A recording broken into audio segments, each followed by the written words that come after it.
Good morning all of student. Next application हम discuss करते हैं एक समान आवेशित अचालक गोले के कारण विद्युत क्षेत्र की तीव्रता, electric field due to uniformly charged non conducting sphere. Last classes में हमने कंडक्टिंग स्फीयर के बारे में बात किया था और मैंने दोनों तरीके के स्फीयर गोले के बारे में बात किया था, या तो खोखला गोला दे रखा हो आपके पास या ठोस चालक गोला दे रखा हो, क्योंकि दोनों में जो चार्ज होगा वो हमेशा कहाँ पर होगा, सतह पर होगा।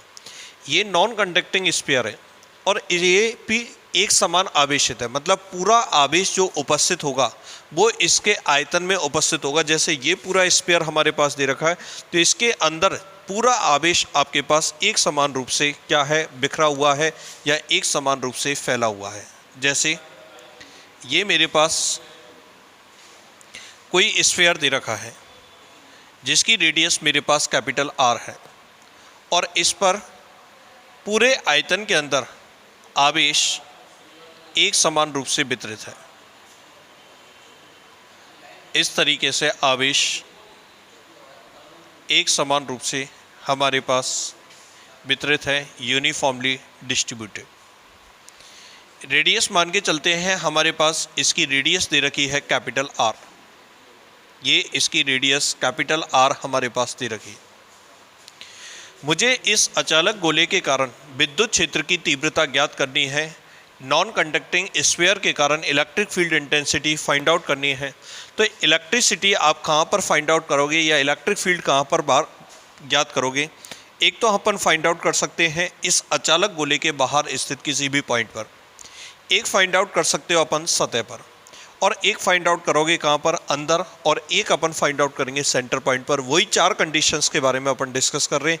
तो सबसे पहले अपन बात कर रहे हैं आउटसाइड द स्फीयर, मतलब अचालक गोले के बाहर स्थित किसी पॉइंट पर यदि हमें electric field intensity find out करनी है तो कैसे फाइंड आउट करेंगे?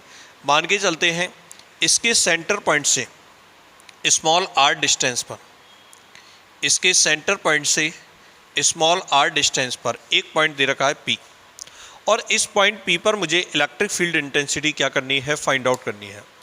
इसके सेंटर पॉइंट से स्मॉल आर डिस्टेंस पर एक पॉइंट पी दे रखा है, इस पॉइंट पी पर मुझे electric field intensity find out करनी है।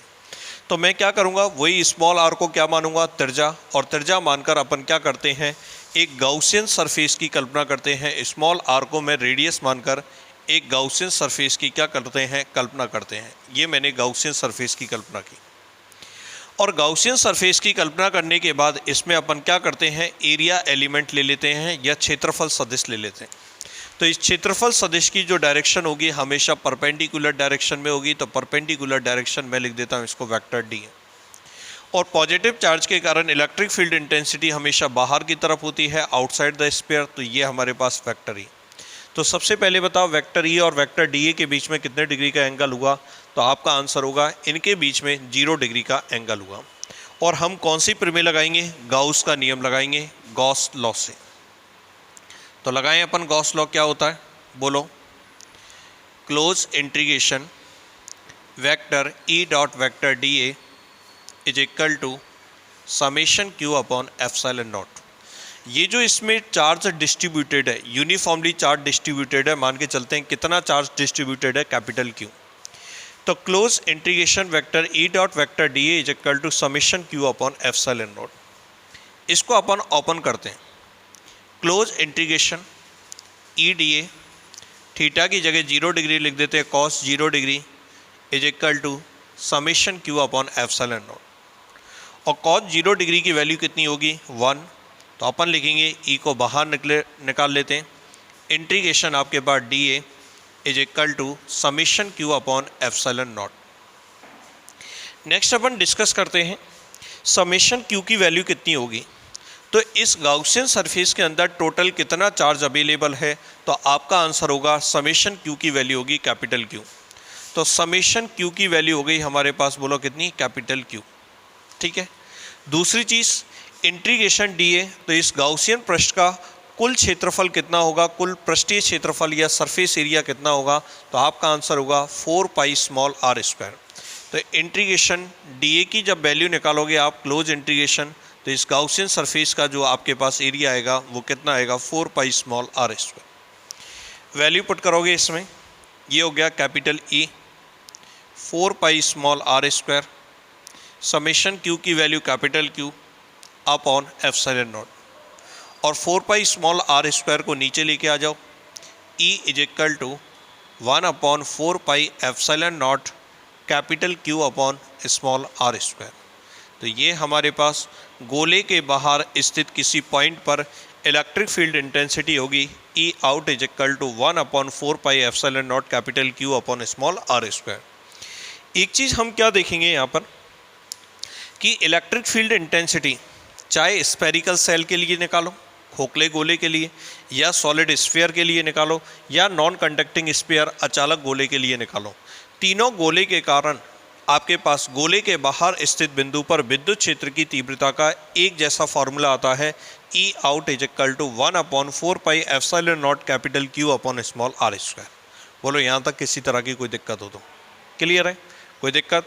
और अगर आपसे पूछे कि इलेक्ट्रिक फील्ड इंटेंसिटी कैसे चेंज होती है तो आपका आंसर होगा E out proportional to 1 upon r square.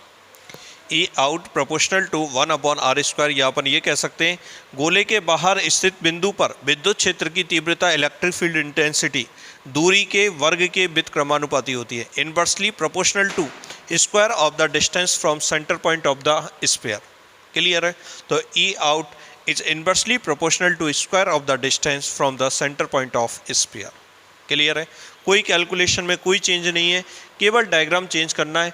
अब हमें जो शेप बनानी है वो नॉन कंडक्टिंग स्फीयर की बनानी है जिसमें चार्ज इसके पूरे वॉल्यूम के अंदर एक समान रूप से फैलना चाहिए। Okay, clear?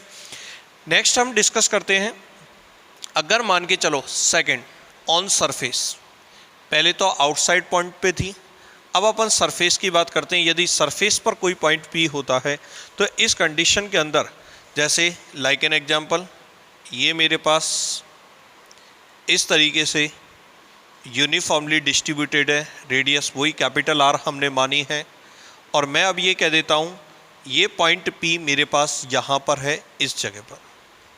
क्लियर है?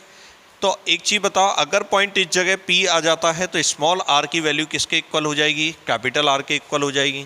तो स्मॉल आर की वैल्यू कैपिटल आर के इक्वल हो जाएगी। तो इस इक्वेशन में यदि मैं वैल्यू पुट करता हूँ तो स्मॉल आर को मैं कैपिटल आर से रिप्लेस कर दूंगा, तो E surface is equal to मेरे पास आ जाएगा E surface is equal to 1 upon 4 pi epsilon naught capital Q upon capital R square. ये ई सरफेस की वैल्यू होगी, इसको डाल देते हैं इक्वेशन नंबर 2। क्लियर है? तो इसमें भी कोई दिक्कत नहीं है, वही फॉर्मूला है, कहीं किसी तरीके का कोई चेंज नहीं है। अब अपन बात करते हैं इनसाइड। यदि स्फीयर के अंदर की बात करें तो स्फीयर के अंदर इलेक्ट्रिक फील्ड इंटेंसिटी कैसे आप फाइंड आउट करोगे, ये इंपॉर्टेंट चीज़ है। इसके अंदर ये तीसरा पार्ट, 2 पार्ट में तो कोई चेंज है ही नहीं, 2 पार्ट तो आपके पास सेम एज इट इज है जैसे हमने पहले फाइंड आउट किए थे। अब जो तीसरा पार्ट है ये ही समझने वाला पॉइंट है कि इनसाइड अगर कोई पॉइंट हमारे पास गिवन है तो वहाँ पर इलेक्ट्रिक फील्ड इंटेंसिटी आप कैसे फाइंड आउट करोगे। क्लियर? देखो, ये मेरे पास नॉन कंडक्टिंग स्फीयर दे रखा है। क्लियर? रेडियस कैपिटल आर दे रखी है, इस तरीके से चार्ज यूनिफॉर्मली डिस्ट्रीब्यूटेड है। चार्ज यूनिफॉर्मली क्या है? डिस्ट्रीब्यूटेड है। ये इसका सेंटर पॉइंट दे रखा है। क्लियर? ये इसका सेंटर पॉइंट ओ दे रखा है। अब मुझे क्या करना है, इस स्फीयर के अंदर या नॉन कंडक्टिंग स्फीयर के अंदर electric field intensity find out करनी है, और मान के चलते हैं मैं इस पॉइंट पर इलेक्ट्रिक फील्ड इंटेंसिटी इस पॉइंट पी पर फाइंड आउट करना चाहता हूँ। और इस OP की यदि डिस्टेंस की बात करते हैं तो OP की डिस्टेंस मैं मान के चलता हूँ, OP की डिस्टेंस हमारे पास स्मॉल आर दे रखी है। इस OP की जो डिस्टेंस दे रखी है वो स्मॉल आर दे रखी है। तो मैं क्या करता हूँ, स्मॉल आर को रेडियस मानता हूँ, और स्मॉल आर को रेडियस मानकर इस तरीके से एक स्फीयर या गाउसियन सरफेस में मान लेता हूँ। इस स्मॉल आर को मैं रेडियस मानकर स्फीयर की कल्पना करता हूँ, एक अचालक गोले की कल्पना कर लेते हैं। ये मैंने गाउसियन गोलाकार पृष्ठ की कल्पना कर ली, और ये गाउसियन गोलाकार पृष्ठ जिसकी त्रिज्या कितनी है? Small R. अब यदि मैं इस पर एरिया एलिमेंट लेता हूँ तो इस एरिया एलिमेंट की डायरेक्शन ये होगी वेक्टर डी ए, और पॉजिटिव चार्ज के कारण इलेक्ट्रिक फील्ड इंटेंसिटी हमेशा बाहर की तरफ होगी, तो वेक्टर ई इस तरीके से होगा। इसका मतलब इस गाउसियन सरफेस पर भी कोई भी पॉइंट आप लोगे तो वेक्टर ई और वेक्टर डी ए के बीच में कितने डिग्री का एंगल बनेगा? 0 डिग्री का एंगल बनेगा। क्लियर है? अब सुनो, हम जब ये गॉस लॉ लगाते हैं, गाउस का नियम, तो इस गाउस के नियम में समेशन क्यू का मतलब क्या होता है? समेशन क्यू का मतलब है इस गाउसियन सरफेस में उपस्थित कुल आवेश। कहने का मतलब अब मुझे जो आवेश चाहिए, मैं थोड़ा सा हाईलाइट कर रहा हूँ, ये वाला मुझे चार्ज चाहिए, ये वाला, केवल ये वाला चार्ज चाहिए, मुझे पूरे चार्ज से कोई मतलब नहीं है। गाउसियन सरफेस के अंदर जो भी चार्ज अवेलेबल है केवल इसी चार्ज से मुझे मतलब है। ये समेशन क्यू की वैल्यू होगी। अब कैसे निकालेंगे ये समेशन क्यू की वैल्यू? ये ही चीज़ इसमें इम्पॉर्टेंट है। एक चीज़ बताओ, हमारे पास टॉपिक क्या लिखा हुआ है? एक समान आवेशित, मतलब ये कैपिटल क्यू आवेश इसके पूरे वॉल्यूम में, इसके पूरे आयतन में एक समान रूप से वितरित है। एक समान रूप से वितरित है, तो क्या मैं इसमें वॉल्यूम चार्ज डेंसिटी निकाल सकता हूँ क्या? आयतन आवेश घनत्व क्या होता है? आयतन आवेश घनत्व एकांक आयतन में उपस्थित कुल आवेश, total charge in per unit volume, total charge in per unit volume, मतलब आवेश बटे आयतन। कितना आवेश है? Capital Q. इसका टोटल आयतन कितना है? 4/3 पाई आर क्यूब। अपन जानते हैं स्फीयर का volume 4/3 pi capital R cube होता है। तो एक काम करते हैं, सबसे पहले मैं क्या करता हूँ, इसकी निकालते हैं अपन चार्ज डेंसिटी, और चार्ज डेंसिटी को मैं रो से लिख देता हूँ capital Q upon 4/3 pi capital R cube. कोई दिक्कत? ये मैंने चार्ज डेंसिटी निकाली। इसको डाल देते हैं इक्वेशन नंबर 3। क्लियर? इसको क्या डाल देते हैं? Equation number 3, rho is equal to capital Q upon 4/3 pi capital R Q. Clear? अब मुझे कितने वॉल्यूम के अंदर चार्ज चाहिए? तो आपका आंसर होगा सर इस स्मॉल आर रेडियस का जो आपके पास स्फीयर है, इसका वॉल्यूम कितना होगा स्मॉल आर का? तो इसका वॉल्यूम होगा 4/3 पाई स्मॉल आर क्यूब। तो मुझे इतने वॉल्यूम में चाहिए, तो ये तो है एकांक आयतन में, और इतने में चाहिए तो इतने, इसको अपन क्या करेंगे? मल्टीप्लाई कर देंगे। तो summation Q is equal to अपन Q upon 4/3 pi capital R cube, और मुझे कितने वॉल्यूम में चाहिए? 4/3 पाई स्मॉल आर क्यूब से हम मल्टीप्लाई कर देंगे जितने वॉल्यूम की मुझे रिक्वायरमेंट होगी।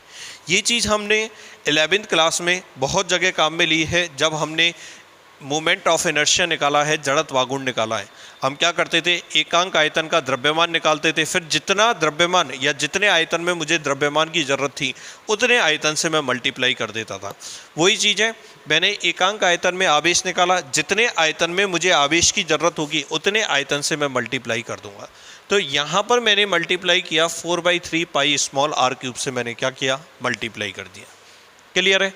अब देखते हैं अपन 4/3 पाई आपस में क्या हो गए? कैंसिल आउट हो गए।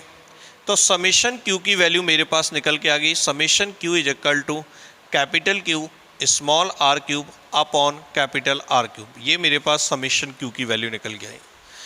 तो summation Q is equal to capital Q small are cube upon capital R cube. इसको डाल देते हैं अपन इक्वेशन नंबर, बोलो क्या? 4। क्लियर? कोई प्रॉब्लम यहाँ तक? अब वापस लगाओ गॉस लॉ। तो मैं अगर गॉस लॉ लगाता हूँ तो देखते हैं अपन, closed surface integration vector E dot vector D A is equal to summation Q upon epsilon naught, summation Q upon epsilon naught. Next अपन देखते हैं इंटीग्रेशन ई डी ए, वही कितने डिग्री का एंगल है? 0 डिग्री का।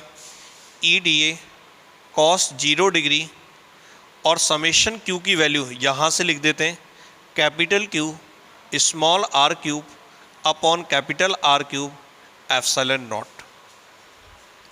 कॉस 0 डिग्री की value कितनी हो गई? 1। ई को बाहर निकालेंगे, integration D A is equal to capital Q small are cube capital R cube epsilon naught. Clear?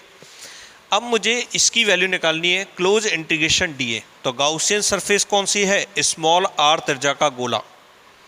ठीक है, sphere of radius small are. ये स्फीयर जिसकी रेडियस स्मॉल आर है उसको गाउसियन सरफेस माना है, तो इसका पृष्ठीय क्षेत्रफल या इसका सरफेस एरिया कितना होगा 4 pi small are square. Surface area तो capital E 4 pi small are square is equal to capital Q small are cube capital R cube और एप्सिलॉन नॉट। बोलो कोई दिक्कत? क्लियर है? यहाँ पर देखोगे ये हमारे पास आर स्क्वायर दे रखा है, ये आर क्यूब दे रखा है, तो आर स्क्वायर से कैंसिल आउट करोगे तो आर स्क्वायर कैंसिल आउट हो जाएगा, केवल आर बचेगा। ठीक है ना? तो रिमेनिंग क्या बचा हमारे पास? इधर तो 4 पाई बचा, तो 4 पाई को तो नीचे ले जाओ, ई इन 4 पाई को नीचे ले गए, एप्सिलॉन नॉट को भी साथ में ले लो, 1/4 पाई एप्सिलॉन नॉट। ये लो E in is equal to 1/4 pi epsilon naught. Clear है? अब आगे चलो, ये capital Q as it is आ गया, यहाँ पर एक स्मॉल आर बचा और नीचे हमारे पास कैपिटल आर क्यू। तो ये इनसाइड स्थित मतलब अचालक गोले के अंदर स्थित किसी भी बिंदु पर इलेक्ट्रिक फील्ड इंटेंसिटी का फॉर्मूला होता है E in is equal to 1/4 pi epsilon naught capital Q upon r cube small r. इसको डाल देते हैं इक्वेशन नंबर, बोलो कितना? 5। Equation number 5। क्लियर है? तो एक चीज़ देखेंगे अपन यहाँ पर, अचालक गोले के अंदर स्थित किसी भी पॉइंट पर इलेक्ट्रिक फील्ड इंटेंसिटी जो है ई इन, ये किस पे डिपेंड कर रही है? स्मॉल आर पर डिपेंड कर रही है। और स्मॉल आर पर भी कैसे डिपेंड कर रही है? E in directly proportional to small r. E in is directly proportional to क्या? Small r. देखो आउटसाइड तो था E out inversely proportional to r square, और यहाँ पर E in is directly proportional to small r. Clear है? तो out निकाला, सरफेस पर हमने निकाल दिया इलेक्ट्रिक फील्ड इंटेंसिटी, अंदर स्थित किसी भी पॉइंट पर इलेक्ट्रिक फील्ड इंटेंसिटी हमने निकाल दी। वापस इस बात को समझ लो, हम लोगों ने क्या किया? स्फीयर जो माना है, अंदर स्थित किसी पॉइंट पर electric field intensity find out करने के लिए स्मॉल आर को त्रिज्या मानकर हमने क्या माना है? गोला माना है। इस गोले के अंदर कितना आवेश उपस्थित है, तो वो चीज़ फाइंड आउट करने के लिए हमने समेशन क्यू निकाला। इसके लिए एकांक आयतन में आवेश निकाल लिया, या आयतन आवेश घनत्व, जिसे अपन किससे डिनोट करते हैं? रो से डिनोट करते हैं। और रो से डिनोट करने के बाद ये सारे फॉर्मूले हमने निकाल दिए। कैलकुलेशन में तो कहीं कोई दिक्कत है नहीं, उसी तरह की कैलकुलेशन है जैसे हमने की है। अब कोई ये कहता है कि सर हम सेंटर पॉइंट पर आ गए, एक चीज़ बताओ, अगर मैं सेंटर पॉइंट पर आ जाता हूं तो इस स्मॉल आर की वैल्यू कितनी हो जाएगी? 0। और सेंटर पॉइंट कहां पर है? अंदर है, तो इसलिए हम अंदर वाला फॉर्मूला ही यूज करेंगे, E in is equal to 1/4 pi epsilon naught capital Q upon r cube और स्मॉल आर। तो सेंटर पॉइंट पर यदि इलेक्ट्रिक फील्ड इंटेंसिटी यदि हम फाइंड आउट करते हैं, ठीक है, सेंटर पॉइंट पर यदि फाइंड आउट करते हैं, तो सेंटर पॉइंट पर इलेक्ट्रिक फील्ड इंटेंसिटी के लिए आप बोलोगे small r is equal to 0, और small r is equal to 0 रखोगे तो इसका मतलब E centre is equal to हमारे पास बोलो कितना हो गया? 0 हो गया। E centre is equal to 0। Clear है? तो हमने सारे स्थितियों में, जितनी भी स्थितियां हमारे पास बनती है, सारी स्थितियों में हमने electric field intensity find out की। Outside the sphere, on the surface, inside the sphere और सेंटर पॉइंट पर इलेक्ट्रिक फील्ड इंटेंसिटी। और एक चीज़ देखोगे, ये रो की वैल्यू हमारे पास ध्यान रखोगे कितनी है? Capital Q upon 4/3 pi R Q. अगर मैं ये सारे फॉर्मूले एक साथ लिखकर और कोई ये कहे कि हम इसको रो के रूप में डिनोट करना चाहते हैं, जैसे ई आउट क्या निकला आपके पास? आपका आंसर होगा E out is equal to 1/4 pi epsilon naught capital Q upon small are square. अगर सरफेस पे निकालोगे तो E surface is equal to 1/4 pi epsilon naught, ये हमारे पास हो गया capital Q upon r square. ठीक है, और ई इनसाइड निकालोगे तो आपका आंसर होगा E in is equal to 1/4 pi epsilon naught capital Q upon r cube small are. ये ध्यान रखना, ये फॉर्मूला ध्यान रखना, इसमें गलती मत करना। क्योंकि सॉलिड स्फीयर और स्फेरिकल जो शेप सेल था उसमें इलेक्ट्रिक फील्ड इंटेंसिटी इनसाइड पॉइंटों पे 0 थी, जबकि अचालक गोले या नॉन कंडक्टिंग स्फीयर के कारण इलेक्ट्रिक फील्ड इंटेंसिटी 0 नहीं होती है। उसका फॉर्मूला होता है 1/4 pi epsilon naught capital Q upon R cube और स्मॉल r। अब मुझे ये सारे फॉर्मूले रो की फॉर्मेट में जमाने हैं और रो का फॉर्मूला मुझको दिख रहा है, रो का फॉर्मूला है Q/4/3 pi capital R cube. ठीक है, तो कैसे हम इसको डिनोट करेंगे देखना। मेरे पास इसको देखना कैसे अरेंज कर रहा हूँ। कैपिटल Q मेरे पास है, 4 पाई भी मेरे पास है, इसमें से ले लिया कैपिटल Q और 4 पाई ले लिया। एप्सिलॉन नॉट को अलग से पटक दिया और स्मॉल r स्क्वायर को भी अलग से पटक दिया। अब एक चीज़ बताओ, इस फॉर्मेट के लिए एक तो r क्यूब की ज़रूरत पड़ेगी, तो r क्यूब से मैंने मल्टीप्लाई किया और r क्यूब से मैंने डिवाइड कर दिया न्यूमरेटर और डिनोमिनेटर में, अंश और हर में मैंने r क्यूब से मल्टीप्लाई कर दिया। तो अब कुछ फॉर्मेट हुई इस तरीके की। अब एक 3 और चाहिए, तो एक काम करते हैं, डिनोमिनेटर हर में 3 से मल्टीप्लाई कर देते हैं और 3 से डिवाइड कर देते हैं। 3 से मल्टीप्लाई किया और 3 से डिवाइड कर दिया। अब देखो Q/4/3 pi capital R cube. अब तो इसको लिख सकते हैं अपन क्या, रो। तो इसको रो लिखेंगे तो अपन अब लिख सकते हैं रो अपॉन, ये पूरा रो हो चुका है, rho upon 3 epsilon naught capital R cube upon small r square. ये लो, rho upon 3 epsilon naught capital R cube upon small r square. ये हमारे पास E आउट की वैल्यू हुई। बोलो कोई दिक्कत हो तो। क्लियर है? तो मैंने इसी फॉर्मूले को रो की फॉर्मेट में जमा दिए। इससे पहले जब मैंने स्फेरिकल सेल बताया था उसमें सिग्मा की फॉर्मेट में इसको जमाया था, तो उससे कोई दिक्कत नहीं है, सिग्मा की फॉर्मेट में जमाओगे। कब? जब स्फेरिकल सेल और सॉलिड स्फीयर होगा, और यदि नॉन कंडक्टिंग स्फीयर है तो इस कंडीशन में हम रो की फॉर्मेट में इसको जमाएंगे। ऐसे इसको अपन अरेंज करें, रो की फॉर्मेट में किस तरीके से अरेंज करेंगे देखोगे। कैपिटल Q, ये मेरे पास 4 पाई। क्लियर है? तो एप्सिलॉन नॉट बचा और इधर r स्क्वायर को भी मैं काम में ले लेता हूँ। मुझे तो ये फॉर्मेट चाहिए। तो एक चीज़ बताओ, एक तो 3 से डिवाइड करो, तो 3 से डिवाइड किया और 3 से मल्टीप्लाई कर दिया। किसको? डिनोमिनेटर को। हर में मैंने 3 से मल्टीप्लाई कर दिया और 3 से ही डिवाइड कर दिया। ये काम हो गया। अब मुझे यहाँ पर r क्यूब चाहिए। तो एक चीज़ बता, r क्यूब कैसे आएगा? कैपिटल R से मल्टीप्लाई करूँ और कैपिटल R से डिवाइड करूँ, अंश और हर को कैपिटल R से मल्टीप्लाई कर दूँ।